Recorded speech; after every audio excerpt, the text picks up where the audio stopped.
as much as we want to have a PowerPoint this morning, maybe another laptop would do, but not mine. But anyways, we praise God for bringing us all up here together. And I have enjoyed the walk. I need the walk. I need to sweat out the food that I am eating here in Hong Kong, so that when I go back to the Philippines, my daughter and my wife will not laugh at me. Last night I was calling them through Viber, and when they saw my face that had some layers, they are laughing together. So sabi ko, hintay lang kayo. Dahil ang babalik sa inyo, baboy na. I'm just kidding. I just praise God for a wonderful fellowship together with the brethren. It has been a good fellowship together with you and together with the doctors also. No? Kararating lang hapon, and later on, yeah. So I am the first session, and the message for this morning is about cardiac transformation, hindi cardiac arrest. Because it concerns our heart. Let me share you a story about 4 to 5 years ago that had happened 4 to 5 years ago. May isang nakatira pa kami sa hindi sa present house namin. May isang babaeng pumunta sa bahay namin. It was a siesta time. Siesta time. Monday. Hindi lang siesta time, kundi rest day ng mga pastor. Sa bahay namin, o sa mga bahay nila sila, usually, may mga kumakatok, tapos hihingi, yung iba nagluloko, yung iba totoo. So, nung kumatok tong babae ito, naghahanap siya ng pastor. Yung itsura ko naka-t-shirt na punit-punit. Naka-short lang ako. Pambahay talaga, kasi siesta time natutulog ako. Yun yung aircon na damit ko, yung sinuot ko. Kasi mainit doon. So, lumabas ako, sabi ko, ano pong kailangan ninyo? Sabi niya, nandyan po si pastor. Bakit ano pong kailangan nyo kay pastor? Ibig sabihin nyo ako, hindi talaga pastor. So sabi ko, anong kailangan nyo kay pastor? Kasi po may magpapaschedule kami ng Bible study. Sabi ko, taga saan po ba kayo? Sabi niya, ikaw si pastor. Ano ang kailangan nyo kay pastor? Kasi ginagawa namin, kapag may mga namamalimos yung alam ko, naluloko, hindi ako yung humaharap. Tinatawag ko si Pastor Pax. Kasi kapag ako ang humaharap, kinakausap ko. Pero kapag si Pastor Pax ang humaharap, binubuli niya. Kaya umaalis agad yung pulubi. Ano gusto mo? Ganun siya. Ako, anong gusto niyo? So, mas mabait ako sa kanya pag bumarap sa mga tao. Kaya pag ayaw maharap yung tao, sabi ko, sinong pastor? Tatawagin ko na si pastor. Sandali lang ha. So, tatawagin ko si Pastor Pax. Pastor Pax, may mahanap sa'yo. Pag nakita niya nga, malayo pa, sumisigaw na, natatakot yung tao sa kanya. Siya yung ginagawa kong pananggalang, no? Pangsindak sa mga taong gusto manloko sa akin doon sa Israel. But anyways, this woman is not she looks good, she looks fine, and she said, I am Daisy, I came from the Regional Trial Court. And kung pastor ka, sabi niya, pwede kita makausap. So sabi ko, anong gusto nyo? Bible study po. Bakit kayo magpa-Bible study? Kasi may problema po kami doon sa RTC ngayon, yung clerk of court, yung head talaga. Sabi niya, nagpapahanap po siya ng pastor. Sabi ko, ang dami-daming simbahan dito. Saan ka pumunta? Sabi niya, pumunta po kasi ako sa Hope. Pastor po ba kayo ng Hope? Sabi niya. Sabi ko, bakit? Hindi ko pa rin naamin na pastor ako eh. Nahihiya kasi ako sa itsura ko. Talagang mukha akong pasurahan. Sabi ko, sige na nga. Ano ba kailangan mo? Pumunta po ako sa Hope. Yung Hope, marami rin katabing mga simbahan yun ng mga Christian. Pero sabi niya, sa Hope talaga ako pumunta. At tinanong ko yung pastor, kung kayong pastor, maawa na kayo sa amin, mag-Bible study po kayo. Sige, sabi ko, anong oras yung Bible study nyo? Pwede bukas? Ay, hindi pwede bukas, sabi niya. Mamayang hapon, mga alas 4. Pambira naman itong babae ito. Sila nga na nagre-request, hindi ko magdata. Parang ang sarap sabihin, rest day ko ngayon, Monday, no? Pero hindi ako nagatubili. So, sabi ko, sige, mamayang hapon, pumunta ako. Pumunta ako sa RTC, and ang lahat ng empleyado ng RTC nandoon, nung clerk of court. Siya yung head, pinausap niya ako, in-introduce kami. To make the story short, Nag-Bible study ako. Tapos, nag-Bible study, Pastor, pwede uli bukas. Pwede uli bukas. Actually, sinabihan ko si Daisy, maghanap pa ng ibang pastor. Yung talaga yung sinabi ko sa kanya, pwede naman yung ibang pastor ang mag-ano sa inyo, mag-Bible study. Bakit ako hinahanap nyo? Hindi talaga, nilid ako ng Panginoon na sa hope. Yun ang sinabi niya. So sabi ko, baka angel ito, tinataboy ko. So talagang inano ko, in-entertain ko siya, tapos sabi ko, okay, ulit. Isang linggong araw-araw na Bible study. Hindi ako makapaniwala sa tanang buhay ko, once a week lang ako mag-Bible study, sa isang bahay, di ba ganon? Hindi araw-araw. Pero itong mga taong to, talagang uhaw na uhaw. So, in 2 weeks time, na-sharean ko sila tumanggap yung head ng clerk of board. Binitin ko pa nga, sabi ko, gusto nyo malaman na paano kayo magsisigurado umakyat sa langit. Paano, pastor? Sabi ko, next na lang Bible study. Ba't next pa? Pwede naman ngayon. Ay talagang kinukulit ako. So, senior ko, tumanggap sa Panginoon. And then, a year or two after, to tell you, the testimony of this head of the clerk of board, kasi yung equivalent ng head ng clerk of board, judge. No? Judge, para rin siyang judge. So sabi niya, Pastor, gusto ko mag-Bible study ka sa bahay namin. So sa bahay nila, nagsimula kami Bible study, nagyaya siya, ang dami-daming tao. Talagang ang dami-daming tao. So sabi ko, itong taong to, seryoso. So habang nag-Bible study kami, ang dami niyang na-realize sa buhay niya. Kasi kwan siya, yung sabungero. Marami siyang inaalaga ang manok. Tapos, nung tumanggap siya sa Panginoon, hindi niya raw maunawaan na talagang may prompting sa kanya na hintuan niya yung vision niyang manok. Sabi niya, Pastor, hindi ko maintindihan. Masama bang magsabong? Sabi ko, sa palagay mo, ano? Ba't ko sasagutin, di ba? Siya yung pasasagutin ko. Sa palagay mo, ano? Ano bang sabong? Sugan, o. Sa palagay mo, kapag sinasayang mo yung pera mo, natutuwa ang Panginoon. So, anong ginawa niya? Lahat ng manok niya, binenta niya. And for the first time in his life, nagtataka na siya na wala na siyang ganang magsabong. Na noon pa raw, nang hindi pa kami nag-Bible study, every weekend, Sabado, Linggo, talagang buong araw yan hindi umuwi. Sabong lang ng sabong.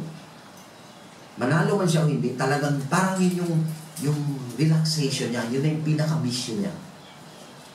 But eventually, after a year, na tapos na ang Bible study tumagas pa yun, lahat ng panabong niya ibinenta niya.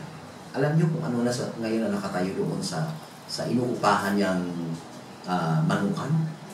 Simbahan. Nagpatayo siya ng simbahan at ang lahat ng mga kilala niya, mga squatter doon, lahat ng nasa paligid niya, ini-invite niya every Sunday. At nakikinig sa banal na salita ng Panginoon. Yun yung nangyari sa kanya. At ngayon, lagi niya ako sinasabing, Pastor, mag-pray mo lang kami. Medyo mahina ang growth, pero nagpapatuloy kami sa gawain ng Panginoon. Yung isang bagay na ayaw ko, yung isang bagay na sa akala ko ay hindi sa Panginoon dahil mas pipiliin ko pa yung mag-relax sa sarili ko. Hindi ko alam na ako ang gagamitin ng Panginoon upang ang isang tao, hindi lang isang office, kundi ang isang tao, ay baguhin ng Panginoon at magkakaroon siya ng kabigatan na maabot ang lahat ng taong nasa paligid ng kanyang bahay. At yun nga po, nagkaroon sila ng simbahan. At yung credit, hindi po sa akin. Nakita ko na ito ay gawain ng Panginoon. This is the power of God. I have no power to change. I have no power to influence these people. But I believe this is the power of God. At naniniwala yung babaeng yun na pumunta sa amin na ang Panginoon ang nag-lead sa kanya, napuntahan ko siya. Ang layo kaya ng bahay namin sa simbahan. Hindi po kami nakatira sa simbahan, sa parsonage. Doon kami mga 3 blocks away pa ng simbahan. Pero sabi niya, tinanong ko talaga kung saan ka nakatira. Talagang tinuntun ko ang bahay ng pastor kasi yun po ang leading ng Panginoon sa akin. Sabi ko, ang alam ko, nangyayari lang yan sa New Testament. Diba sa panahon ni Jesus Christ, si Cornelius, nagpapadala, sinabihan na ng Diyos si Peter na may darating, sumama ka sa kanya kasi magpipreach ka sa bahay ni Cornelius.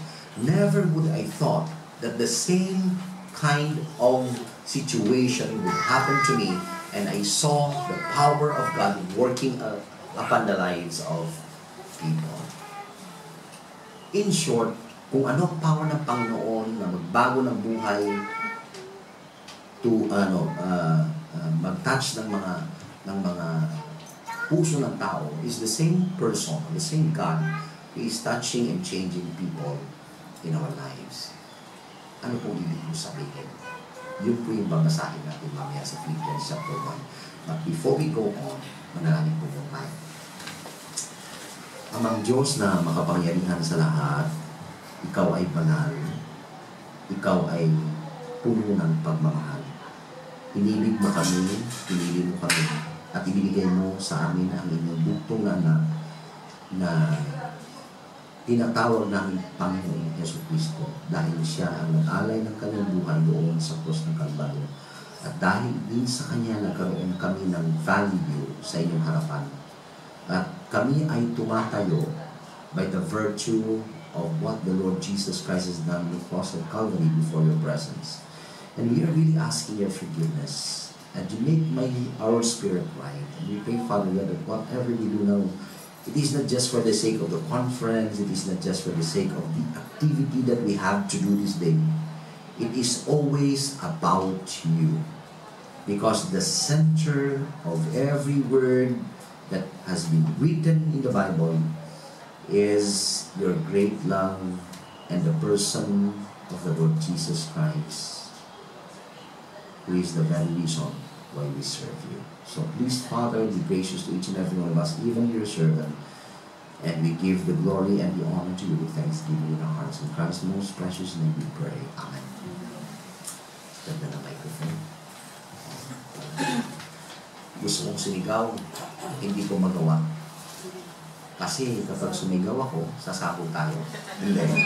Ang gandang kahit na ganito lang na feeling ko nagsasalita lang po sa radyo, BYBS, pinapay isang kabuki. Kasi ang ganda ng sound.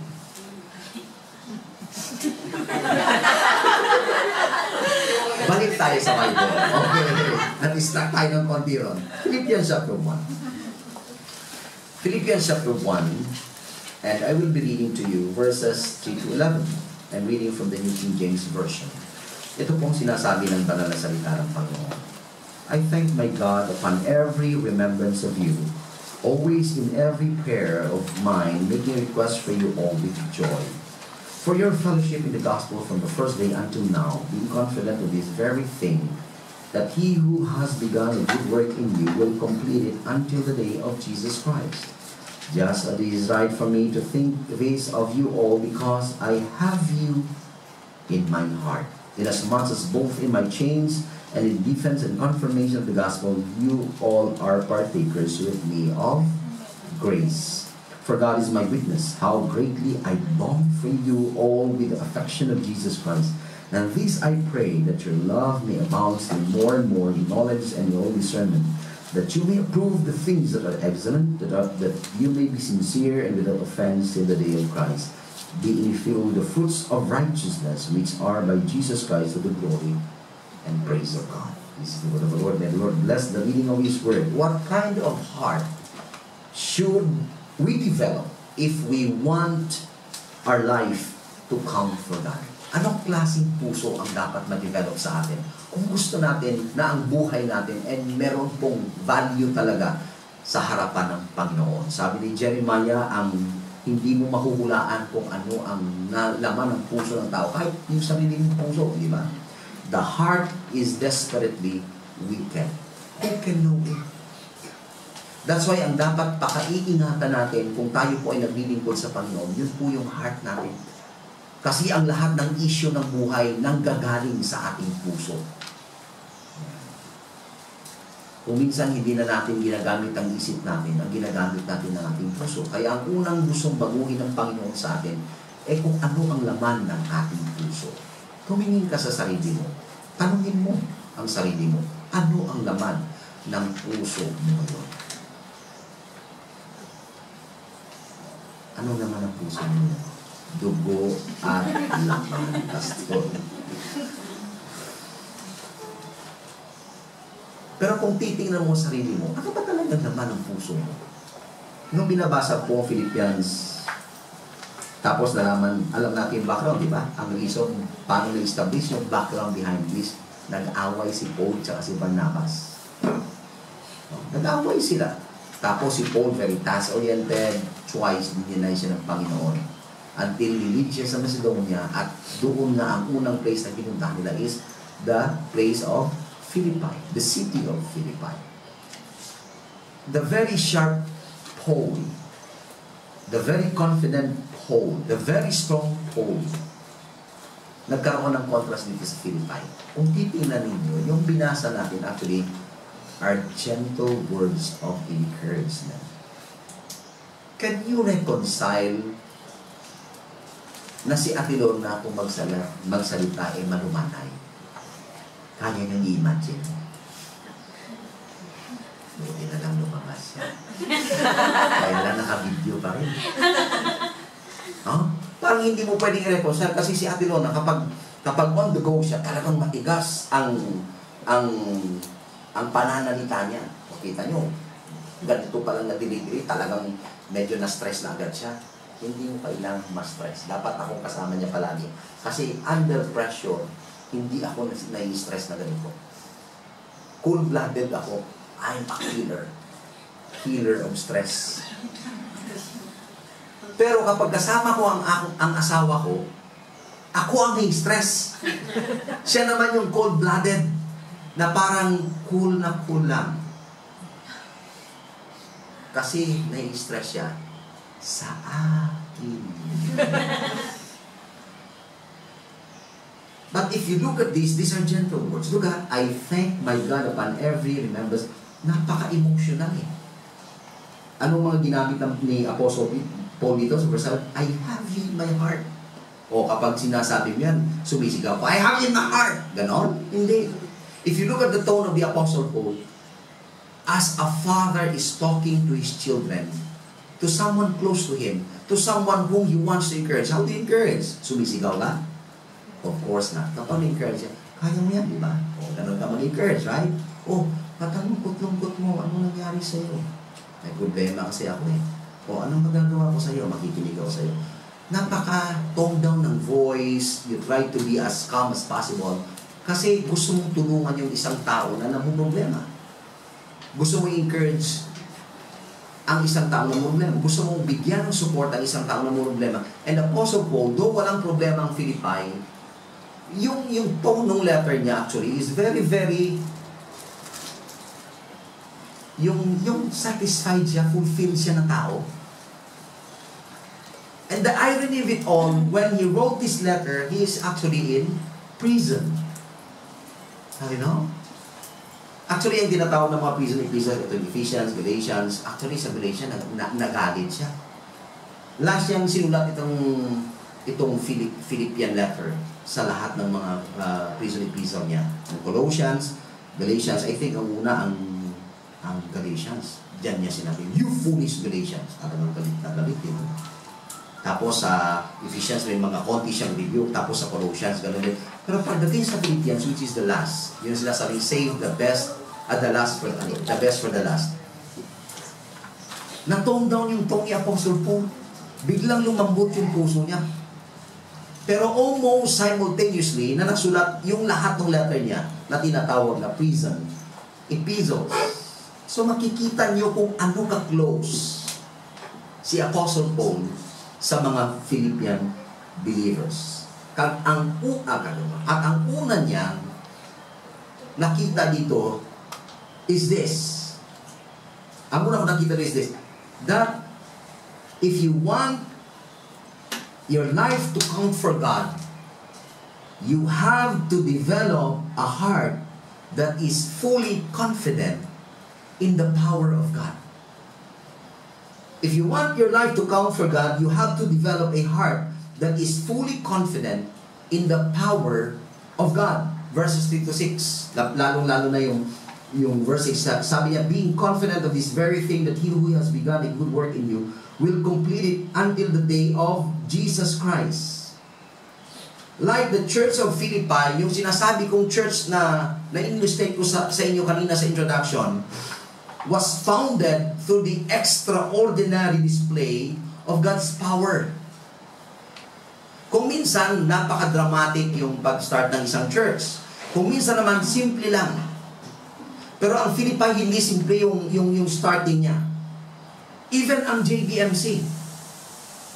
Kayo, nung nagsimula kayo rito ulit, anong nangyari sa inyo 5 years ago? There was a crisis, right? That man na tumawag sa akin sa RTC, he is in crisis. And even the time na si Paul at ay gustong lumakad, humayo sa second missionary journey niya, meron silang crisis. Anong sinasabi ko po ito?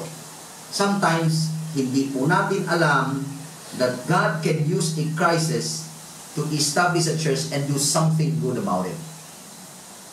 May mga bagay na negative sa paningin natin na nangyayari kasi yun lang ang nakikita nating picture. Again, anong sinasabi ko? Remember, this is just part of the whole plan of God.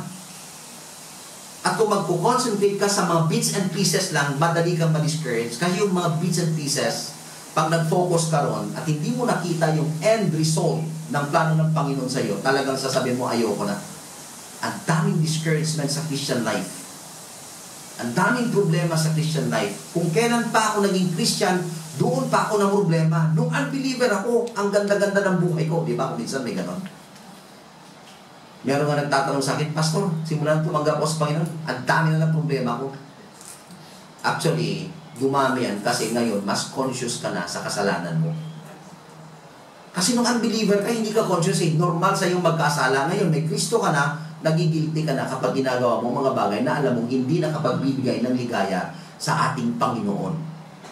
Doon mo nagsisimula ang problema. Of course, there's Satan who wants to confuse you and destroy you. Yung relationship mo sa Panginoon, yung relationship mo sa iyong mga kapatid, yung relationship mo sa iyong mga kapatid sa iglesia. Maraming mga bagay na gustong sirain si Satan sa buhay natin. At nagsisimula yon sa confusion. Pero sabi dito, sa banal na salita ng Panginoon, if you want to avoid this kind of confusion, you must look confidently that God is in control and is able to deliver you. Lalo na sa panahon na ikaw ay alam mong hindi mo makakaya ang hinaharap mong mga problema. Ano nangyari dito? Remember? Paul was twice denied. Ikaw kung task-oriented ka. Tapos yung mga task-oriented na mga tao nito, may goal sila. Hindi mo yan madidisturb. Yan yung description sa mga dynamic na mga tao. Hindi mo yan madidisturb. Sasagasaan nga nila kung minsan yung mga relationship na bahala, masira ang relationship. Basta ma-accomplish ko yung gusto kong gawin para sa Panginoon. Ganon si Apostle Paul. Kaya nga sa kanya, parang wala lang, naawayin niya si Barnabas at sabihin, hindi natin isasama si Mark. Hindi naman niya nakakatulong sa atin. Kasi task-oriented nga siya. Hihilain lang tayo yan pababa. Yung kukunin ko, yung makakatulong na ma-accomplish natin yung ating goal. And that is the attitude of the Apostle Paul. Now here comes, focus siya sa ganitong lugar. Doon tayo pupunta. Tapos sabi ng Panginoon, no. Okay, ayaw mo dyan. Dito ulit. Dito tayo. Pagpunta niya ulit, sabi ng Panginoon, no again. Kung ikaw si Apostle, magagalit ka na. I'm trying to do my best here, but you keep on denying me. What do you want me, Lord, to do? Pero hindi nangyari yun. Di ba?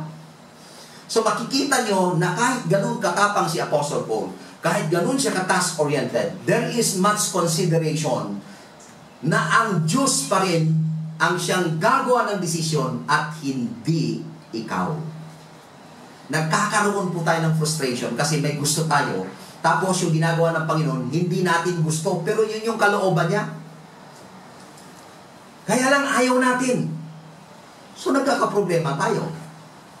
Kasi akala natin, napakasimple, napakapangit, pero kung titingnan mo yung overall na plan ng Panginoon, ganun yun.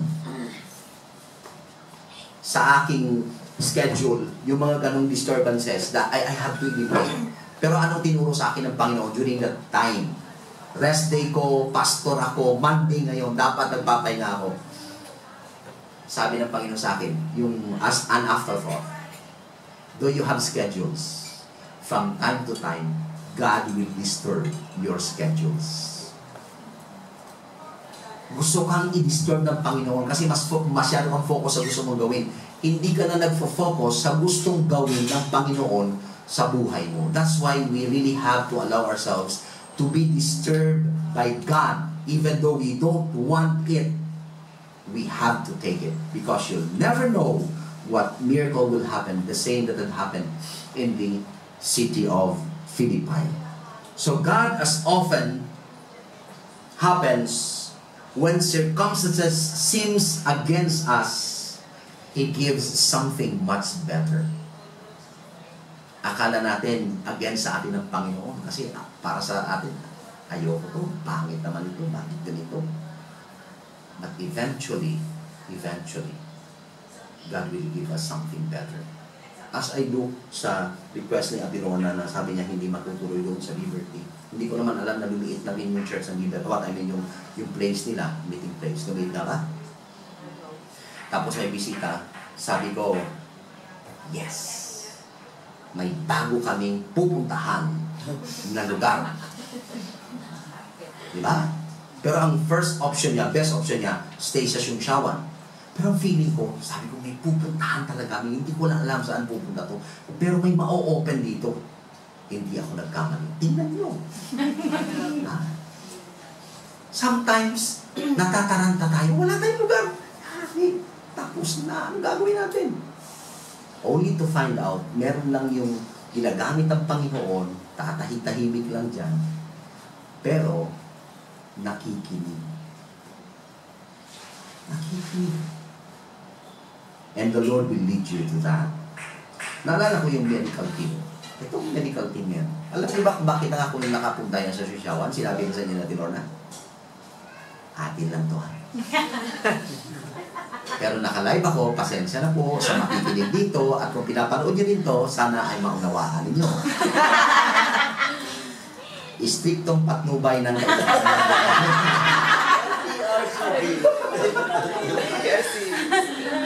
Alam niyo kung bakit? Actually, I have to say this. Para maintindihan niyo, nakaschedule silang pumunta doon sa Tinaw. Yeah. That was a year before. Nakaschedule na sila na doon pupunta. Kasi nga, taga doon sila, di ba? I think 2 weeks before ng flight nila, sinabihan silang hindi na sila pwedeng pumunta. Paano yun? Nakabook na kami. At ready kami doon tumira. Wala silang pupunta. I don't know kung sinong tao na babalik ang kinausap nila. Basta may tao silang kinausap, sinabi yan, i-try nyo si Lorna. Si Dad? I-try nyo si Lorna. So tinawagan si Ate Lorna, itong ate ko na matigas magsalita, pero ang puso ay parang mentos. Di ba ang tigas ng result niyan? Ang tigas-tigas kaya niyan. Pero pag binuksan mo yung shell ng crab, malambot. Ganun si ate. Biglang sabi, Ma, kailangan namin ng case, tulong. Oh, walang problema, punta kayo dito. Wala man sabi, ayoko sa inyo, taga daw naman kayo eh. Diba? Walang ganun. Lahat ng sama ng loob niya sa mundo na wala, sige, pumunta kayo dito. Tapos, pinisent nila kung sino sila. Tapos sabi, sige. And then they did a medical mission and everyone was so excited. They saw that. Kasi nakaminister yung medical team during the time. I think it was October. October, di ba? Before nag-winter na, nag-decide na, nung nakita ng ganda-ganda, ay, pumunta kayo dito ng winter conference, hindi lang October, di ba? O, kaya, yung first time nilang bumalik, yun, last year, magkakasama na kami. Mas na-excite pa sila kasi na-extend yung ministry doon sa Macau. Yung kanila, mamamasya lang. Sabi ni ate, mag-conference kayo doon. Talaga naman. Di nag-conference. Di ba? Na-excite sila. Sabi na, nabitin kami sa Macau, babalik kami ron. Sige, balik kami next year. Kaya ngayon, magkakasama na naman kami uli. At na-excite sila actually sa Macau this weekend. Sabi nila, iba, ang ganda. Sabi nila, ang dami palang lalaki doon sa Macau, no? Mas marami doon sa... mas marami kasi, mas marami Pilipinong lalaki nagtatrabaho doon, di ba? Pero the excitement to minister for free. Kita mo? A seeming disaster for them Tinwist ng Panginoon. Anong sinasabi ng Panginoon? Hindi masasayang yung punta nyo sa Hong Kong. Gagawa at gagawa ako ng paraan. And here we are now. 2 years in the making. I don't know kung may 3rd year in the making pa. Mag-uusap-usap na naman uli yung mga yun. Sino bang hindi babalik-balik at magre-request na bumalik yung mga libre kayo? Sino ba namang hindi gusto ng libreng check-up? Diba? Libreng linis. Libreng bunot. Libreng sugar level. Check-up. Diet. Ano pa yung chinecheck nila? Ang blood pressure. Lahat ng pwede. Mga doktor eh. Doon nalaman na si ate palakain ng Nutella. Kasi nagtataka, taas ng sugar niya. Taas ng sugar mo, sabi ko, Pino. Biglang sa abot, sino sumagot na hindi makapagbigay. Kasi kain ng Nutella yan. Nabis to. Ha? But what we are trying to say here is this. Something bad, para sa paningin natin, ang Panginoon may plano dyan. May plano. Kaya wag na wag kayong kakabahan. Ang tanong ko dito is this, bakit ganito ka saya yung puso ni Paul every time na ma-mention niya yung mga believers sa Philippi? You know why? Kasi nung nandun si Apostle Paul, in-unfold ng Panginoon. Kasi ganito yun eh. I am so frustrated that my goal was not accomplished. Ganun kasimple yun.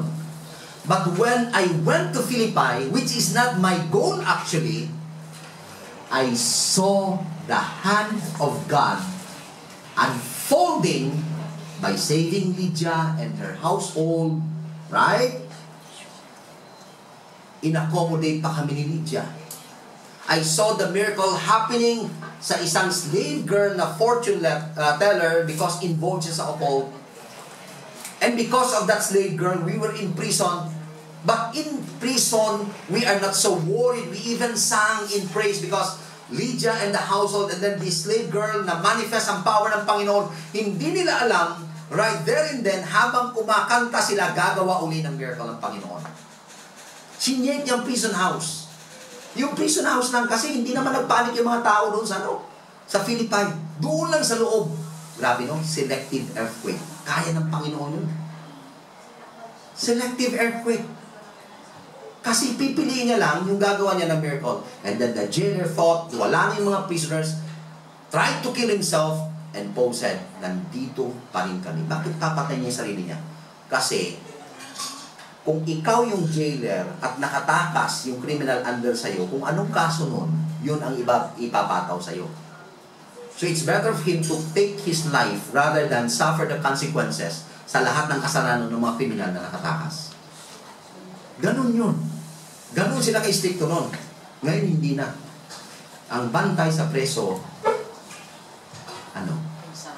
konsabo na ng mga drug lords. Iba. Wala nang cargo di konsensya na natawag.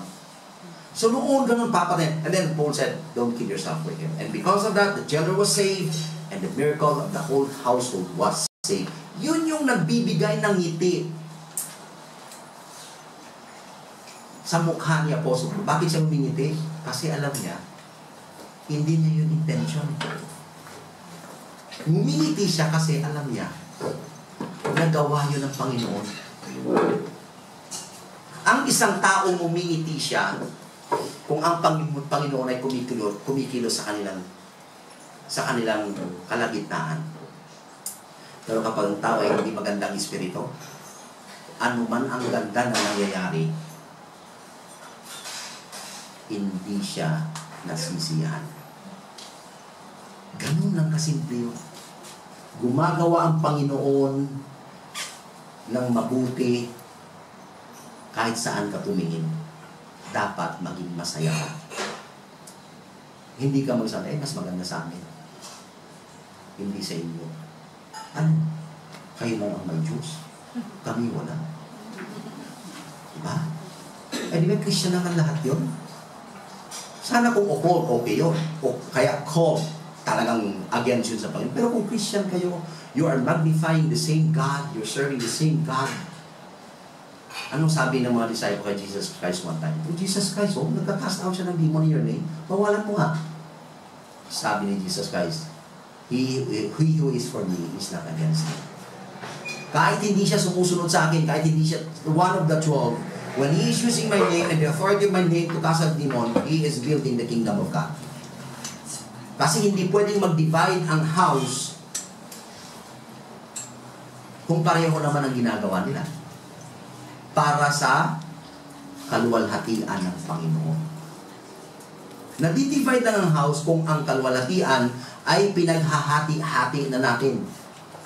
Kaluwalhatian sa iyo, sa akin, sa kanila, pero hindi sa Panginoon. Doon nasisira yung gawain. Pero kung ang kaluwalhatian ay para sa Panginoon, then the work will always flourish and grow because God is being magnified and glorified in that place. So, they have seen God's power, and it was that power that started the church at Philippi. Therefore, he could have supreme confidence in the God na kayang ikompletohin ng Panginoon kung ano man ang sinimulan niya sa kanilang kalagitnaan. He who began a good work in you, sabi niya, I am confident that he who has begun a good work in you will be able to complete it until the day of the Lord Jesus Christ. So, ano man ang sinimulan ng Panginoon sa iyo, sa akin, gusto mo man o hindi ang nangyayari sa buhay mo, parte lang yan na kung ano ang gagawin ng Panginoon sa iyo. Learn with it and learn through it. And at the end of the day, masasabi mo ang ganda ng ginawa ng Panginoon. Pangalawa po, what kind of heart should we develop? A heart that is fully confident in the power of God. Secondly, a heart that is fully compassionate for the people of God. I repeat that. A heart that is fully compassionate for the people of God. Ang ganda ng sinabi dito ni Apostle. I remember one time, pinreach ko po ito, naalala ko, pero hindi ganito yung outline. Pinreach ko sa Bible School nung ako ay estudyante pa. Tapos, yung isang kaklase ko, classmate ko, nakikinig kasi prayer meeting sa class, hindi niya maubos maisip na may ganun na word na lumabas sa bibig ni Apostle Paul. How I greatly long for you all with me. How I long to see you. Sabi niya, ang ganda. Ang gandang pakinggan na may isang lalaking nagsasabing, how I long to see you. At hindi mga babae ang sinasabihan niya, kundi the church. The relationship na na-establish ni Apostle Paul sa Philippian believers. Ang ganda. Kami naging pastor kami sa iba't ibang lugar. At napakagandang pakinggan, tingnan, na after several years, after mo nag-resign, i-invite ka nila, uli, Pastor, dumaan ka naman dito, magbakasyon ka. Ikaw naman, siyempre, wala kang time, alalayo kaya, lalo na ako. Pastor, punta ka rito sa Leyte, para bang ang Leyte nasa bilang daan na ang mura ng pamasahe. Sabi ko, talagang gusto ko magbakasyon. Kaya lang, ang layo-layo ng Leyte talaga, from Sinai. So way back, I think 10 years ago, 7 years ago, in-invite ako ng yung first church na pinagpastoran ko sa Leyte, sa Vizca, silver anniversary nila. Ang gandang bumalik pala kapag matagal ka nang wala, no? Ganda talaga. Kasi matatanda na sila, ikaw bata ako. Ganda, ang saya talaga. Parang reunion. No? Parang reunion talaga. Tapos, ang laki ng pinagbago nila, ng church building nila, ng school, lahat. Tapos yung mga maliliit na iniwanan ko, nag-aaral na ng pagkapastor. Ang sarap dito ganito. Sabi ko, ba't nagpastor ka? Kasi ikaw, pastor, na-influence mo kami. Uy, ang sarap pakinggan. No? Pero doon una, sabi ko, Joshua, anong ginagawa ko yan? Pastor, nag-aaral din po ako ng magpastor. Oh, magpapastor ka? Kwan yun eh. Yung, kung sa Ilonggo ba, bugoy. Oo. Yung parang, walang bait sa sarili, hindi naman, sira ulo yun eh.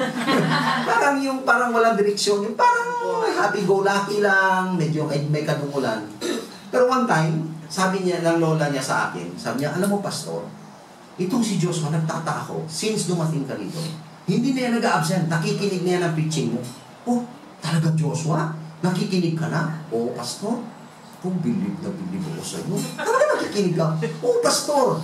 Anong gusto mo sa preaching ko? Yung mga jokes mo.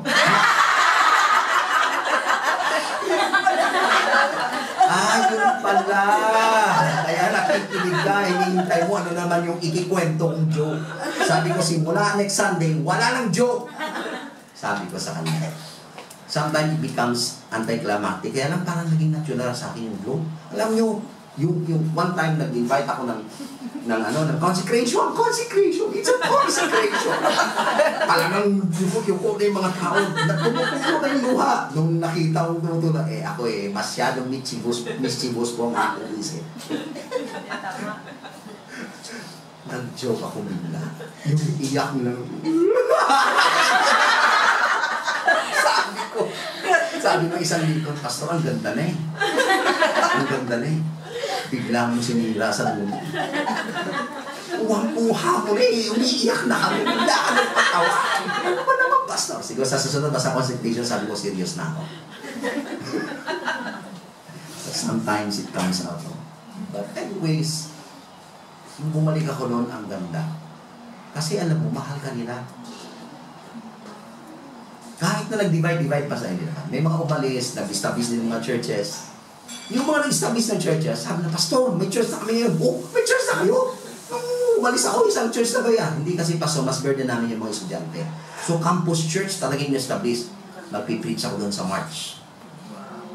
2 years na sila nag-invite sa akin, sabi ko, ayoko nga. Kasi, pinifeel ko muna, baka ma-offend yung mother church, yung pinanggalingan ko. Ano ba to? Maganda bang relationship nito mga to sa mother church? Baka pag nag-speak ako doon sasabihin, pastor, huwag ka dyan. Masyadong divisive yung spirit yan. Baka gano'n, finil ko muna. Maganda naman. Kasi nung pumunta ako doon, nandun din sila. Nagsimba rin sila. Sabi ko, okay to. Tapos nagpaalam din sa pastor, wala na kami dito. Kaya lang narinig namin na ikaw yung speaker nila. Nagsimba na rin kami. Walang simba doon sa amin. Dito kami nagsimba. Meaning, maganda yung relationship nila kasi nakakabalik pa sila. Kung hindi maganda ang relationship, unang tungtong pa lang sa unang guhit, sabihin, umalis na kayo rito, hindi namin kayo kailangan. Di ba? O sila rin, unang tungtong pa lang sa guhit, napapasok na sila para may kuryente. Kasi yung tingin ng mga tao sa nila, parang nakainin sila lahat. So, tutuloy ka pa? Isa kang tupa, papasok sa mga leon. Kaya mo? Hindi mo yun kaya. Alis ka na. Di ba? Yun yung tinatawag na makuha ka sa tingin. So makikita po natin dito na si Apostle Paul, he developed a heart that is fully compassionate for the people of God. Anong sabi niya dito? Ang ganda. Just as it is right for me to think this of you all because I have you in my heart. Wow! I have you in my heart. And then, inasmuch as both in my chains and in the defense and confirmation of the gospel, you all are partakers with me of this. For God is my witness, how I greatly long for you. Ang sarap pakinggan. Hindi ba ang sarap pakinggan kapag ang isang tao sasabihin niyang kailangan kita? Di ba? We all have that hunger to be needed. Pero kung feeling mo, hindi naman pala ako kailangan dito, ba't nandito pa ako? Di ba? For example, yung isang story lang naman ito, nagsimba siya, isang buwan na siya nagsisimba, sabi niya, if this Sunday, wala pa rin kukumusta sa akin, hindi na ako babalik dito. Ang pangit na simbahan, no? Walang namamansin sa'yo. Yun yung reason bakit si Gandhi hindi naging Christian. Mahatma Gandhi, that great man of peace in India, the one who made a big difference at na-influence yung buong country, na nag-rally siya peacefully, pumunta yan ng Christian church. Kaya lang, pagpunta niya ron, sabi ng usher, pumunta ka sa mga kalahi mo, hindi ka kailangan dito. Americans. Discrimination.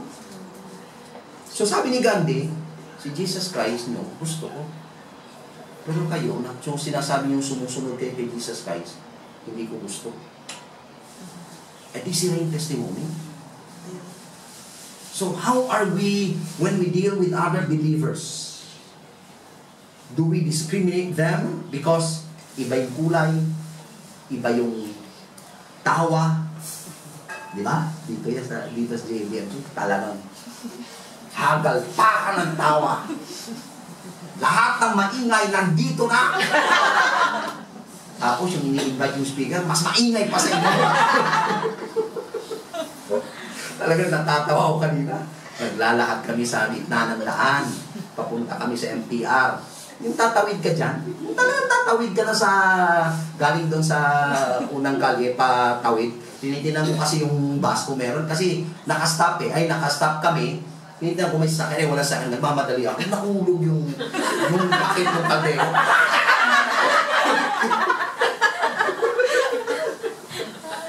Sabi ko, dito lang nangyayari yan sa Hong Kong. Hindi ako nahihiya. Bahala kayo. Wala namang member na nakatingin sa akin. Diba? Kayo lang naman. Pag ginawa niyo ako, tatawa rin ako. Pero pag nangyari yan sa sila, naku. Naka-Amerikana na ako kanina eh. Tapos, sabi ni Ate Letty, buhatin mo yan. Buhat ko, isip-isip ko, teka muna. Ang ganda ng forma ko. Ano ba? Sabi, ano ba to? Speaker ba ako? Kargador? Ha? Dito lang yan sa Hong Kong. Kaya pagbuhat ko kanina, pagpasok sa MTR, sumisigaw-sigaw rin ako konti. Taho. Mukha ako magtataho eh.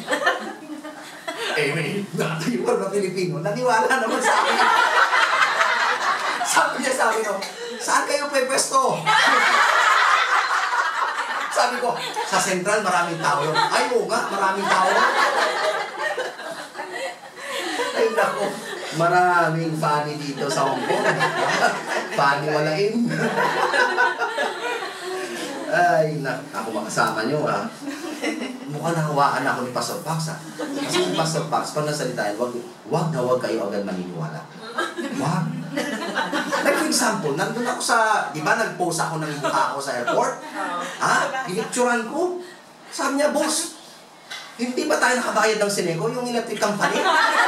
Sabi ko, hindi, wala akong na-receive na electric bill. Bakit? Sabi ko, anong sinagot sa akin? Kasi patingin yung mukha mo. Sabi ko, maghintay ka pag umuwi ako.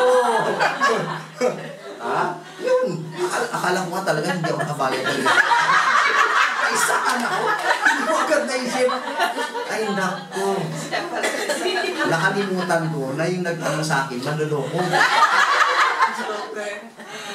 Ay, anyways. This is a deep love for the Philippine believers. Kaya nga sabi ko sa inyo, as I keep on coming back for the past 5 years, tumubo eh. Every time I leave Hong Kong, there is a part of me that remains na parang kanta, you know? Pero yun yung totoo. Kapag umalis ako, may tanong, nalulungkot din ako. Ay, aalis na uli ako.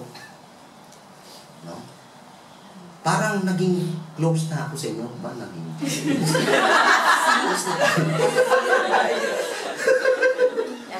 But anyway, sabi niya, actually, he has been speaking about their partnership in the gospel. Talagang naging partner talaga siya. Actually, kaya ganito siya ka-close sa mga Philippine believers. Kasi kahit wala na siya doon, nagpapadala sila ng support. The only church that sends support for the ministry ni Apostle Paul is the Philippine church. Eh, hindi naman ganun kalaki ang kita ng tent maker. Kaya na-appreciate talaga ni Apostle Paul. Sabi niya, hindi lang ngayon sa gospel tayo partners, kundi we are sharing in the grace of God. Kung ano yung nasa akin, nasa sa inyo na rin. So if we truly work together for the Lord Jesus Christ, we will be closely bonded with one another. Yun yung sinasabi ni Apostle Paul dito. Kung talagang para sa Panginoong Jesucristo yung ginagawa nyo, at para sa Panginoong Jesucristo ginagawa ko, magiging mutual yung relationship natin. Hindi mag-develop yung bitterness, yung anger, yung hatred, kasi Jesus Christ, remember, is the epitome of love. Talagang siyang nagpakita ng pagmamahal ng Diyos sa atin. Magiging closer pa nga tayo sa isang tao na kung saan ginagamit ng Panginoon para sa kaligtasan ng isang tao. Hindi ba? May pinagtataka kayo, bakit close ako kay Ate Lorna? Kasi si Ate Lorna po yung spiritual parent ko. Siya yung nag-share sa akin ng gospel. Hindi ko malilimutan. February 14, 1977. Anniversary yun ng tatay at nanay ko. Umuwi siya. Naglalaro kami ng kuya ko, si Kuya Pogi. Chinera niya kami dalawa. Tumanggap ako sa Panginoon. Actually, pagkatapos ng mga, sabi ng kuya ko, "Hoy, totoong tumanggap sa Panginoon." Nagduda agad eh. Sabi ko, totoo yun. Eh, baka ginagaya-gaya mo lang ko yun. Lahat na sinasabi ko, yun din naman sinasabi ni ate, di ba? Sabi niya, sumunod tayo sa prayer. Oh, sumunod ako sa prayer. Hindi ako sumunod sa iyo, sabi ko sa kanya. Oh, akala niya siya sinusunod ko. Dahil gusto niya maligtas, gusto ko rin maligtas. Hindi, akin talaga yun. Naintindihan ko yung gospel. And I cannot forget that. Though how many times pag nagda-doubt ako, Lord, tinatanggap kita, baka mamatay ako. Sige, God, those are doubts. Ginawa niyo rin yan, di ba? Panigurado lang. Pero actually, when I go back to my conversion story, yun talaga, nung bata ako, maliit ako, yung ate ko, inawag ako, at sinare sa akin ang gospel. So, she is my spiritual parent. At malaki ang influensya ng pagiging spiritual parent niya sa akin. Though wala siyang part sa calling ko, ang Diyos ang tumawag sa akin, hindi ko alam na magiging pastor din ako. Siya yung worker na babae sa amin, ako naman ang worker na lalaki sa amin. Kaming dalawa. Wala nang ibang naging pastor sa magkakapatid. Ako lang ang pastor, siya naman yung Bible woman. Si Ate Awit, siya hindi Bible woman lang yan. Pero ang sinasabi dito, yung pa yung mga makukulit sa bahay, yung pa yung tinawag ng Panginoon. Oh, yung unang makulit sa amin, hindi ako siya. Oh, siyempre, matanda siya. Una siya lumabas eh. Ako lang yung pangalawa. Pangatlo lang niya si Janov. Alam ko, makulit-kulit din niya si Janov. So parang, sabi ko, parang pare-parehong binipili ng Panginoon sa family namin, no? Pero yun, naging influence sa akin. Kaya, willing ako mag-support sa kanya. Willing ko siyang i-pray, willing ko siyang tulungan sa kung ano man ang problema niya sa work niya. Hindi yun utang na loob, kundi nakita ko, if you have someone in the ministry na nag-struggle sa ministry, the Lord's power will be manifested in both of you. I-bless ka ng Panginoon. Alam niyo ang daming wisdom ang na-learn ko sa buhay ni Ate Lorna. Though, how painful it is. Painful lang yan. Part yan ng overall plan ng Panginoon. Hindi mo alam yung end game ito eh. Gitna pa lang tayo, hindi pa ending. Maybe third quarter pa lang. Ilang taon na ba si Ate Lorna? 58? 56? 57? O 57 pa lang. Kasi ang winning time sa ministry, parang basketball, fourth quarter. Diba? May first quarter, may second quarter, maybe yung part na una na medyo bata-bata pa siya, nagsisimula siya, first half pa lang yun, first and second quarter. Yung adjustment mangyayari sa halftime. I think, pinapahinga ng Panginoon si Ate Lorna para ma-adjust niya ang buhay niya sa kung anong susunod Panginoon. Kasi, paglabas niya sa halftime, second half, winning time na. Doon nagkakatalo sa third quarter at sa fourth quarter. Actually, nasa second half na ako ng life ko. Kasi po, 40 above na ako. Lahat ng 40 above, second half na. Wala tayong magagawa. Wala tayo. Yung 39 below, yun yung first half. May mga adjustment pa na gagawin. Tingnan nyo. Kapag 39 below kayo, I got this from Bob Buford. 39 below, success-oriented. Kaya nung bata-bata pa si Ate Lorna, talagang all-out drive. Lahat ng activity, lahat ng witnessing, lahat ng programa, yun na nangyari, di ba? Hindi lang sa Olongapo, pati sa Dinao. I witnessed that. We witnessed that. Kita mo, nag-mission sa Philippines, nag-invite ng mga choir tour dito sa Tinhaw. Ang daming activity noon. Ang daming mga big names na pumunta. Ito Manila. Hindi all the time na ganun yung magiging buwan niya. Sabi ng Panginoon, it is not all about success.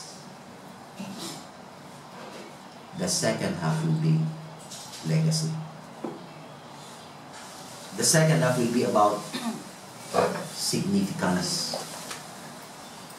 Ano ang impact na iniiwan mo sa mundo? Yun na yung gagawin ng Panginoon yan sa kanya. It's not about how many, kundi yung ginagawa ng Panginoon sa kanya yun. Sa akin din. Naramdaman ko na yun. Nung hindi pa tumungtong sa 40 yung age ko, talagang success driven. Kaya nga nakabili kami ng lalaking property. Ang liit-liit ng church namin. Naka 3 services kami. Sabi nga ni si Sir Dudes, para kayo doon. Yes! May Bisaya service kami, may second service kami, in between may Sunday school kami, may mga activity in the afternoon, tapos sa gabi may service ulit kami. Kasi iba naman yung nagsisimba sa gabi. Hindi namin matanggal, gusto kong tanggalin, pero as we made the survey, talagang iba yung mga businessman na hindi kayang magsimba sa umaga, yung sa gabi natin. Small businesses, hindi talagang malalaking business. So talagang maraming services, maraming activity, we were so driven success.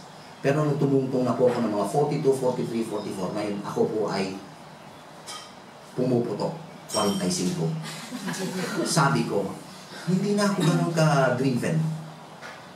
Hindi na ako ganun ka-driven. Ang gusto ko ngayon, na kapag umalis ako sa Silay, meron ako may iiwang legacy. Yun yung ginagawa ng Panginoon sa atin. Baka nagtataka kayo, bakit so? Yung muna, talagang kayang-kaya ko pa to.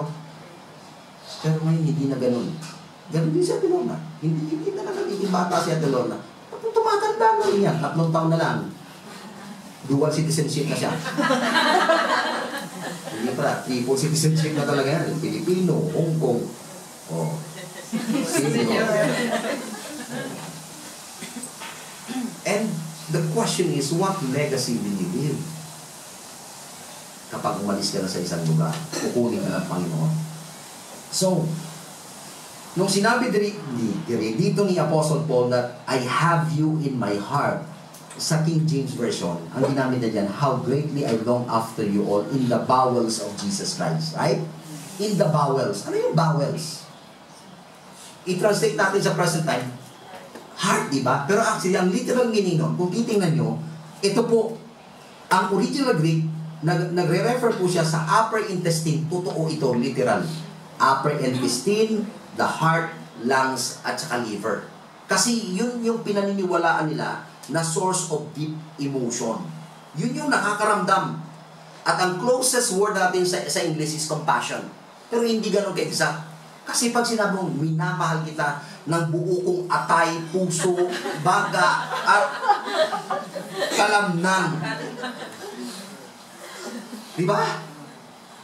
Ganun yun eh. Kung ililiteral mo, minamahal kita ng buo kong bituka, ng buo kong puso, ng buo kong atay, at buo kong baga. Kasi yun yung nakakaramdam. So literal pala yun. Pwede mo sabihin yan sa babae, hindi kita minamahal ng buong puso lang. Pati atay, pati balon-balunan, pati abdo. Which is actually the actual Greek na sinabi rito. Kasi yun yung nakakaramdam. Yun yung nagfa-function sa loob. Maganda yung sa labas kasi properly nagfa-function sa loob. Grabe no, ganun pala yun. Wow. So kapag nagmahalan kayo, I love you with all my liver. Ang sabihin mo. Oo, masama.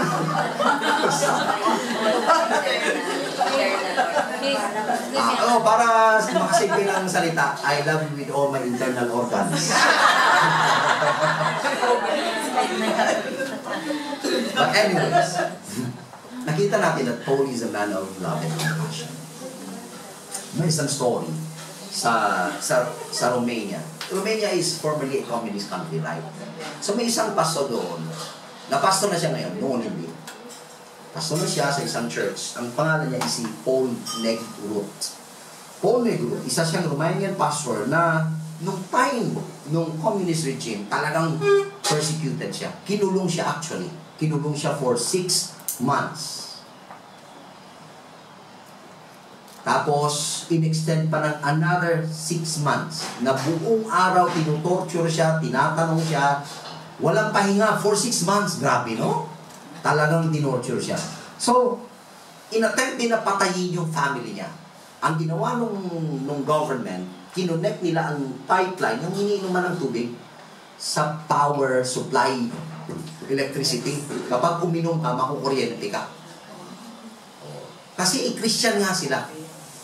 Nung natapos na yung yung bumagsak na yung Ceausescu, si Ceausescu yun eh. Ceausescu regime, hindi naging free na yung religion. One day, nabalitaan niya na yung isang tumorture sa kanya na ospital, critical, 4th stage cancer. So he decided to visit. Okay. He decided to visit. Pagdating niya doon, umiiyak yung nanay. Sabi sa kanya, "Can you please pray for my son? He is dying." So imagine, nag-torture sa'yo. Sana sinabi, bagay nga sa'yo. Diba? O kung sa Ilonggo pa, marisi. Yan, gaba, karma. O lahat na ng masasama sasabihin mo. Hindi. Pinanalangin niya, niling hands niya, pinanalangin niya. Maniwala kayo sa hindi, gumaling yung tao. Siguro nanalangin niya para, mamamatay naman to, panalangin ko na lang. Siguro gano'n kuminsan, di ba? Maawa na lang tayo. Hindi, talagang pinanalangin niya na gumaling. Gumaling ngayon. Siner niya ang gospel, tumanggap sa Panginoon. Hanggang ngayon, prayer partner ng tao. Imagine the twist na nangyari sa buhay ng isang tao. Alam niyo kung ano nakaka-conquer sa tao, yung pagkakar ng tao. Ang pagmamahal ng Panginoon na nakita niya kay Paul Negro. May mga bagay, and most of the time, hindi natin kaya sa sigaw, sa galit, sa patigasan. Hindi ginawa niya ni Jesus Christ sa atin. Kinuha niya tayo sa pagmamahal. Kung may isa pang pinaka-powerful na weapon ng Diyos para ang isang tao pasukuin, hindi ang armas, kundi ang puso. That's why Paul said, "I have you in my heart." Kasi, kahit ano pang galing ng doktrina natin, kahit ano pang galing ng preaching natin, kung walang pagmamahal, sabi niya po sila, walang kwento. So para kay Apostle Paul, he has the heart of the Lord Jesus Christ, and he has the love of the Lord Jesus Christ, and that is the motivating force in the ministry of the Apostle Paul. The love of the Lord Jesus Christ. That is the kind of love that we need to develop in our hearts. So, anong klaseng puso ang gusto ng Panginoon develop natin? A heart that is fully confident in the power of God, a heart that is fully compassionate for the people of God, and the last one here is the heart that is fully concerned for the priorities of God. Anong priority ng Diyos? Usually priority na natin, di ba? Lalo na yung mga past na mga conference, nakikita ko yan. Kapag break time, biglang nawawala yung mga tao kasi merong sariling mga business. Wala? Wala. O, nasaan na sila ito? Gagamitin ginagamit na word ni Adios. Sumisimple. Yung hindi halatang nawawala, pero nawawala talaga. Diba? Pero bumabalik naman. Oh. Pero may iba talaga nawawala. Meron ng iba nandun kasi because of contacts. Meron akong kaibigan sa doon sa una. Kung kaibigan. Ang taga niya na nawala sa Silay. Taga Silay, member sa Silay. Tapos, nag-aral sa doon, nakatapos hanggang TSB, talagang 5-year course. Kulang na lang ng internship. Alam niyo saan siya mag-intern? Sa Palawan. Sabi niya, ayoko sa Palawan. May malaria doon. Grabe, ang tigas. Ikaw ang intern, ikaw mamimili ng place mo. So, nilipat siya. Nilipat siya sa Bago City. Nandun na siya. Nag-intern na siya. Tapos, nung nakita niya yung CR na hindi maganda, ayoko sa Bago. Pangit ang CR. Sabi ko, ano ba naman to? Magpapastor ito o magmumodel? So hanggang ngayon hindi siya nakagraduate for so many years. 15 years. Hindi na siya nagsisimba. Ngayon, tinanggap ko ang Silay na magpastor. Nagkita kami. Sabi ko, wait, hindi ko sabihin ng pangalay. John Doe, kumusta ka?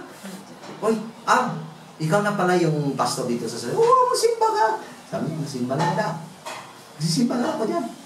Every time na magkita kami, sabi ko siya, magsimba ka, bumalik ka sa Panginoon. Bumalik ka sa Panginoon. I think it took me 5 years to say that. Hindi ako magsasawa. Hindi kayo magsasawa. Tandaan nyo, hindi kayo magsasawa. Ha?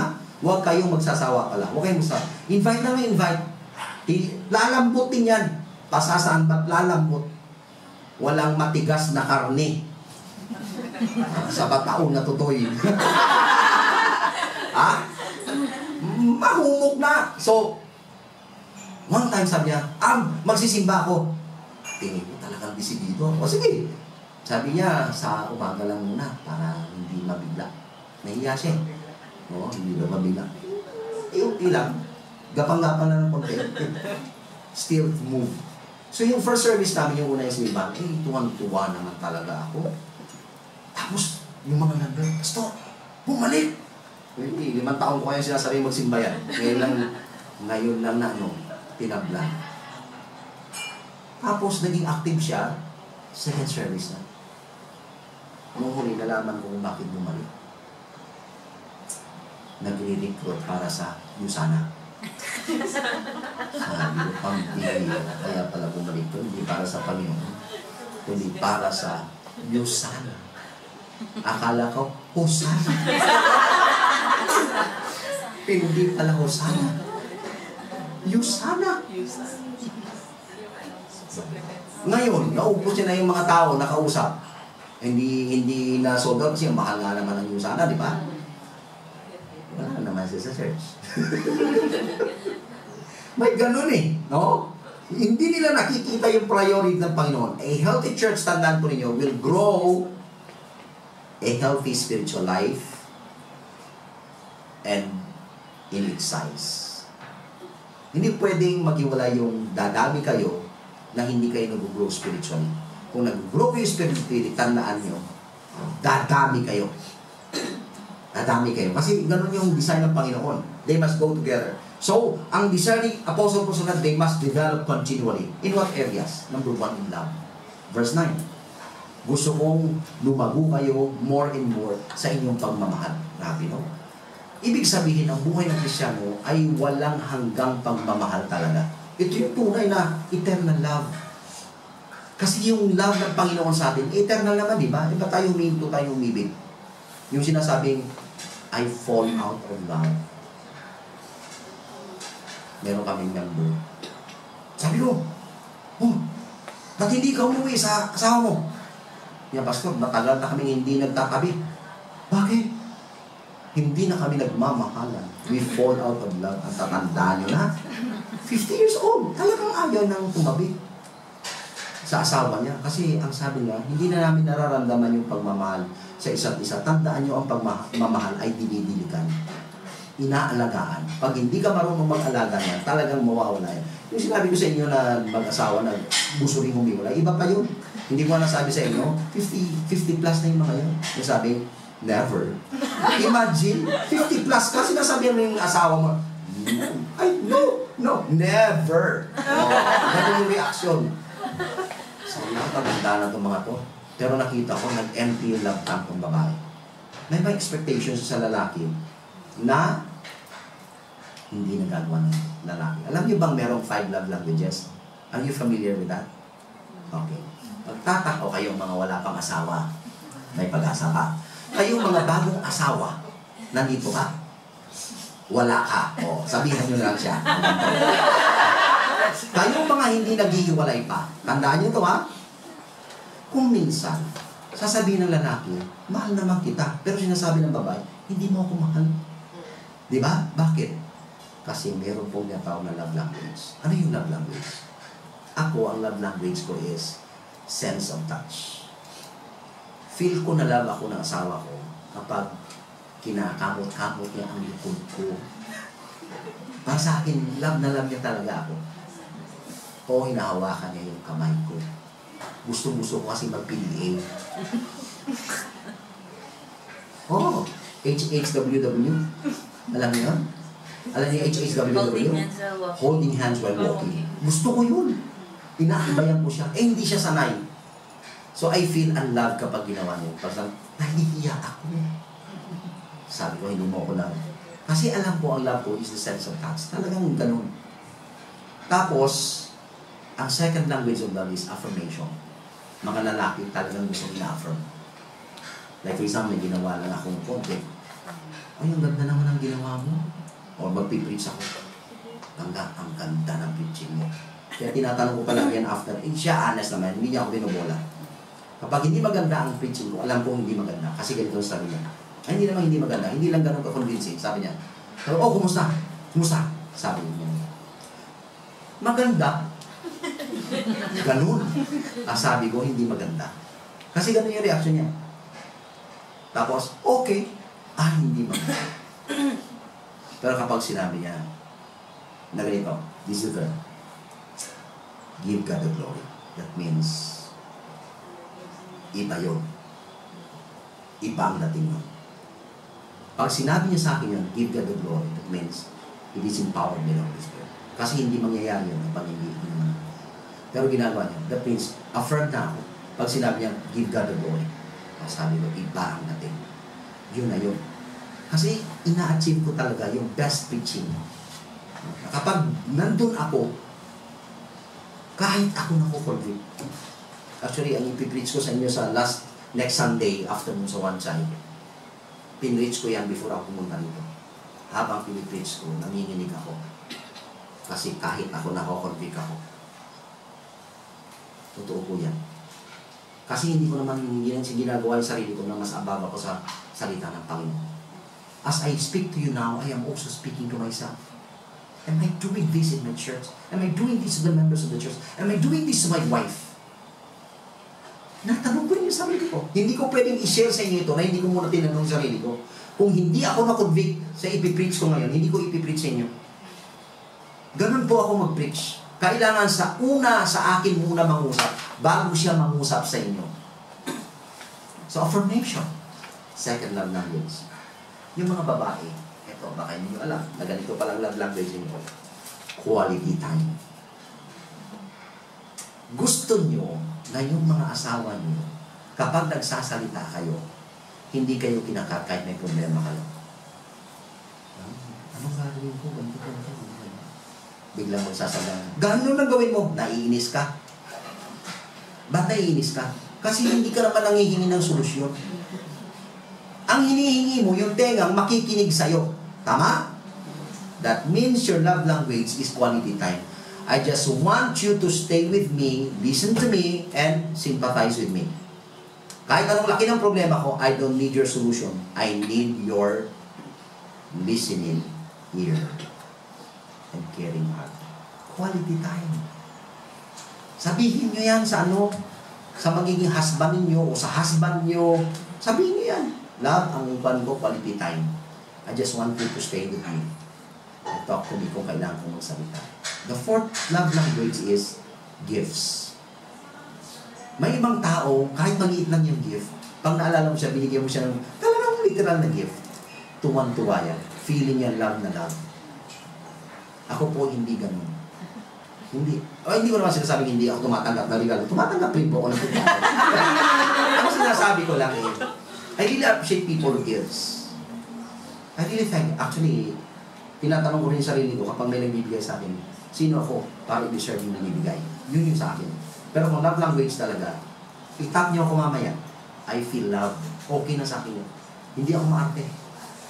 When it comes to love languages, huwag niyo na ako bulahin. Pastor, ang ganda ng preaching mo. Alam ko yun, binubola niyo ako.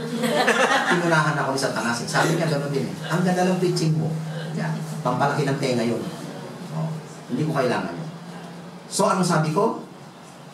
First love language is what? Sense of touch. Second is affirmation. Third is quality time. Fourth is gifts. Nakalimutan ko yung isa. Na love language. Basta 5 love language ito. I-search nyo lang sa Google. Alam yan. Hindi na naalala ko eh. Oh. Affirmation is encouragement. I forgot the last one. Touch, tapos na. Words, tapos na. Emotion. Time. Ano yung quality time sila? Quality time. Service. Service. Right. Correct. Service. Hindi rin ako ganun. You don't have to serve. Pero may mga tao, may mga lalaki na pag-uwi, yung asawa, kumain ka na lang. So, magsiserve ka. Gusto na yan. Gusto mo tubig lang. Ayoko yun. Hindi kami nasanay sa ganun. Military tatay ko eh. Kung uhaw ka, uminom ka. Kung nagugutom ka, kumain ka. Kung may sakit ka, maghanap ka ng gamot. Ganun sa amin. Eh, yung asawa ko hindi. One time sabi niya, nahimat siya ko. Yung may bulong to. Gusto niya ganigin na care service. She wants to be served. So yun yung love language niya. Pag hindi mo yung nagawa, hindi lahat-lahat parehong love language ha. Pag hindi mo yung nagawa, na-empty yung tank. Love tank yung tawag mo. Doon na naghihiwala yung mag-asawa. Eh, binibigyan ko naman palagi. Ang mamahal pa nga ng mga gift ko sa kanya. Paano niya sinabing, hindi ko siya love? May mga roses pa ako, may mga chocolate. Kahit na mag-asawa kami, ginagawa. Eh, hindi niya love language pala yung mga gifts. Yung love language niya pala is, makinig ka lang sa akin. Kapag matutulog na tayo, tabihan mo lang ako, tsaka dadaldal ako sa'yo, tumahimik ka lang. Kahit maghilig ka pa riyan. Hindi, huwag kang hihilig. Ibig sabihin, wala kang love sa kanya. Huwag mong tutulugan. Di ba? Quality time pala yung gusto, ay yung love language niya. So, very, very important. Kaya na-identify ko yun sa asawa ko. Ang asawa ko, quality time service. Hindi siya masyado sa gift. Pero lagi niya hinihingan. Kailan mo ko bibilhan ng pendant? Okay, sige, sa susunod. Anyways, we need to know the love language of our brethren. Sabihin mo yung kaibigan mo, ay, ako ang love language ko, ito ha. Ba, mas maganda kung hindi gift ang love language mo. Ipan mo lang ako, kapag dumating ako, itap mo lang ako. Sino sa inyo subok ngayon ang feel and love? Maybe yung love language mo, hindi na nafe-feel. Magkakasama kayo dito, di ba? Akala nyo kilala niyo na isa't isa. Start doing that. Ask your friend, ikaw ate, ikaw, anong love language? And start doing that. Start doing that. Okay? Do it. O, matatapos na tayo.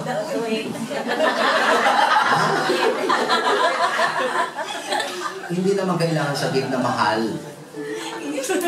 Pwede yung gift maliit lang, pero puno ng pagmamahal. Diba? Ganun yun. Oh.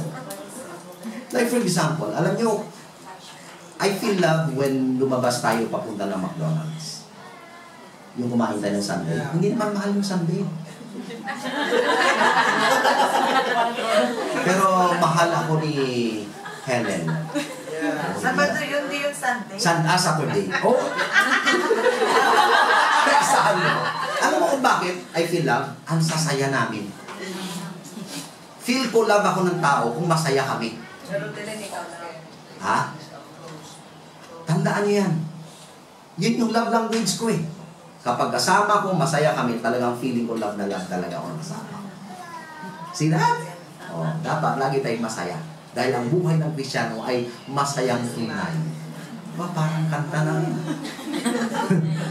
Okay, so a healthy Christian is to be growing in his knowledge of God, and we need to know each other. Kaya sinabi yun, kasi, paano mo sinasabing alam mo ang Diyos, o kilala mo ang Diyos, na hindi mo nga kilala yung kapatid mo? Hindi mo minamahal, di ba sabi sa dyan? Hindi mo minamahal ang nakikita mo. How can you say that you love God when you don't even show your love for your brother? That's why I'm telling you the love languages. So starting today, ngayon sinabi ko, pagsabihan niyo yung absent dito, yung mga nanonood. Alam mo, may TV talaga yun. Yung mga nakikinig. Oo, sabihin nyo, yung love language ko, kapag nagsasalita ako, makinig kayo. Huwag nyo kong ikakat. Kung gusto nyo kong pagalitan, after na sinabi ko yun. Kasi love language ko yun eh. Kasi pag kinakat nyo ko, feeling ko, tinatapak-tapakan nyo ko. Right? Be honest about your feeling. Then, mafe-feed yung love language mo. Ang ganda, tingnan ninyo. I hope next year, talagang nakaganyan kayo lahat sa conference. Pag nakita ko kayo, the difference is this, because you are now applying and showing the love languages ng mga kasama niyo. Oh, ayan. Naku, ganda nito. Excited akong bumalik. Kung makapabalik. Grow in holiness. Grow in love, grow in knowledge. You see that? And grow in holiness. Yun yung gusto ni Apostle Paul. Pag sinabi po ninyo na pure and holiness is a pure and mixed, inwardly holy. Sabi niya, blameless dapat tayo. That is the outward counterpart. So sabi niya, maging sa loob o sa labas man, dapat holy kayo. Tinanong ako one time ni Jimmy. Talagang nagdududa siya kung mahal ko siya. Sabi niya sa akin, Langga, ano talaga ang reason? Bakit niligawan mo ko? Siguro yung expect niya, kasi ang ganda mo. Hindi ko yung sinabi. Sabi ko, Langga, nung una pa lang kitang makita sa Malay, third year pa lang yan, sinabihan ko na sa sarili ko, ito yung magiging asawa ko. Third year high school siya. Sinabi ko yan sa kanya. Nung mag-asawa na kami, kung sinabi ko nang naniligaw ako, siya na binasted ako. Nung third year siya, nakita ko siya sa Kabangkalan, nagbabasketball kami ng mga classmate ko. Tapos dumaan yan, kasi doon kami nagbabasketball sa school nila. Pagkakita ko sa kanya, sabi ko, nakita ko na yung magiging asawa ko. Totoo yan, talagang sabi ng banal na espiritu sa akin, parang ang asawa ko, tingnan ko, hindi ka doon. Pero na-feel ko, ito yung magiging asawa ko talaga. Hindi ko alam kung paano ko siyang inimit, talagang nilapitan ko, bahala na. Nilapitan, hindi niya ako kilala eh, sabi ko, ay, kapatid ka ni Art at ni Pearl, no? Tumingin lang sa akin, sino ko? Parang gano'n na mukha. Sabi ko, classmate ako nila sa CLC. Yan. Sabi ko, ano pangalan mo? Ang bait-bait. Rose. Yun yung sinabi niya. You are the rose of my life. Nakalimutan ko na yun. Nakalimutan ko. Third year pa lang siya. A year after, gumraduate siya. A year after, gumraduate din ako sa PhD ko. Actually, a year before, tinawag ko ng Dumaguete. Hindi ko tinanggap. Sabi ko, hindi ko tatanggapin, mag-aaral ako. Pero kung maghihintay ka ng isang taon, tatanggapin ko. Naku, sana hindi ko sinabi yun. Sa sarili ko. Siya nasabi ko na, di tatawagin ka na namin ngayon, basta next year ka lang mag-report sa amin. Naku, yari. Kung gagraduate ako, sabi ko, sige, sabi ni Pastor Layos yun. Hindi ko alam na si Jimmy mag-aaral ng Siliman. You see? Tapos hindi ko rin alam bakit tinanggap ko yung Dumaguete kasi yung culture, yung mga tao, hindi ko maintindihan. Talagang unang araw ko sinumpa ko, sabi ko, ang pangit ng Dumaguete. Alam niyo kung bakit? Kasi yung mga taga Dumaguete, passive. O, pastor kayo, tinawag kang pastor, ayan, the associate pastor. First Sunday, dapat mini-welcome ka, di ba? Inanaw ni Pastor Ayos, ito yung bago natin associate pastor. Tapos ng simba, walang gustong lumapit sa iyo, walang nangungumusta. Tapos hindi ko pa alam. Kasi dumating ako Friday. Hindi pa ako sanay sa Dumaguete. Sabi ko, wala talaga. Pati si Pastor umuwi na. Ako na lang, konti na yung member. Sabi ko, saan ako pwedeng kumain? Talaga hindi ko alam. Walang pumapansin. Wala pa. Pastor, bago ka rito, sama ka na sa amin. Kumain tayo. Mahihain yung mga tao sa Dumaguete. Talagang passive. Kinry ko nga magpatawa doon eh. Itong abilidad ko magpatalagan. Sabi ko, tako ba itong mga nakikinig? Ayaw tumawa. Talaga sinumpa ako. Sabi ko, ay! Bakit tanggap ko itong Dumaguete? Totoo yan, honestly speaking. Nagtagal ako ng 5 years no? Nagtagal ako ng 5 years. Kasi yung 5 years na hinintay ko si Jenny na graduate. Hindi ko siya niligawan yung buong pag-aaral niya. Pero nagpipray ako sa puso ko. Lord, yung asawa ko yun. Nung niligawan ko na siya, maniwala kayo sa hindi, every day, every time, busted po ako. Busted ako. Talagang sinasabi niya, hindi kita gusto. Kahit pastor pa ako, hindi kita gusto. Hindi kita feel. Kapag umuwi na ako, sabi uwi na ako, yung paawa. Walang awa talaga.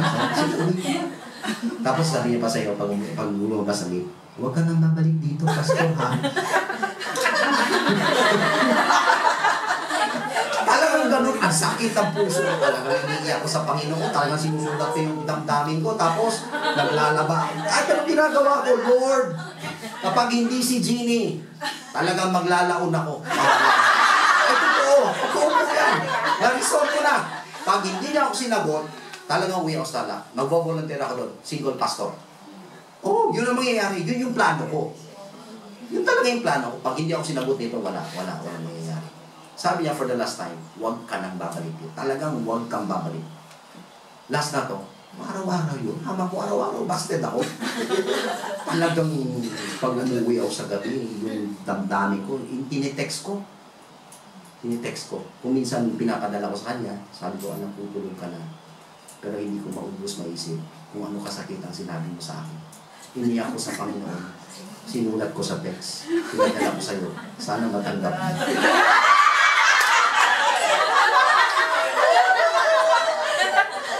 Hindi ko alam. Nililista niya pala lahat yun. Ako nililista ko rin. Yung sinisa niya balik, nililista ko yung text ko. Nandyan. Kayo, buhay. That is a living testimony notebook. Hanggang ngayon nasa akin yung tingnan mo yung mga text ko lahat. Lahat ng text ko yun. Nilista ko. Isang libro. Kasi gusto niya i-preserve kung ano yung pinagsasabi ko noon. Natatawa nga ako. Pero totoo yun. Kahit na yun, ang last na namin devotion, sabi ko sa kanya, akala mo nagbibiro ako na kung hindi ikaw, talagang hindi na ako mag-asawa. Totoo yun. Sinasabi ko sa iyo, hindi ko maubos mag-isip ang buhay ko kung hindi ikaw ang asawa. Alam po ninyo kung bakit nagustuhan ko si Jenny. Siya po yung pinakamagandang babae sa loob. Yung kalooban niya. Nakita ko yung kanyang espiritu. Ang ganda-ganda ng espiritu ni Jenny. Namit niyo naman siya, di ba? Kahit kayo. Mako-confirm yun. Iba yung asawa ko talaga. Kaya nung yung isa naming youth pastor, sabi, Pastor, gusto ko maging asawa para kay Ma'am Ginny. Sabi ko, hindi pwede. Isa lang si Ginny. Di ba? Hindi pwede yun. Sabi ko, hindi. Maghanap kami yung para sa'yo. Kasi isa lang yung Ginny sa buong mundo. At yung Ginny yun, para lang yun sa akin, sabi ng Panginoon. Hindi pwedeng i-share. Hindi ba? Kayo rin, isa lang kayo. May taong ibibigay ang Panginoon para sa inyo. Ganon yun. Kaya sinabi ko yun sa kanya, hindi po ako obsessed sa asawa ko, pero mahal na mahal din ang asawa ko. Talagang sinabi ko sa kanya, ang ganda ng espiritu mo. Kung minsan na masasabi ko, mas banal na yung asawa ko sa akin. Kung sabi ko sa inyo, kapag nagiging mischievous na uli ako, yung lumalabas naman uli yung pagkabata ko, bila yan sisigaw, Reverend Abraham, ay, kapag nag-ingay ako sa Diyos, ang ingay-ingay ko kasi talaga. Siguro, ngayon ko lang nalaman, may ADHD talaga ako.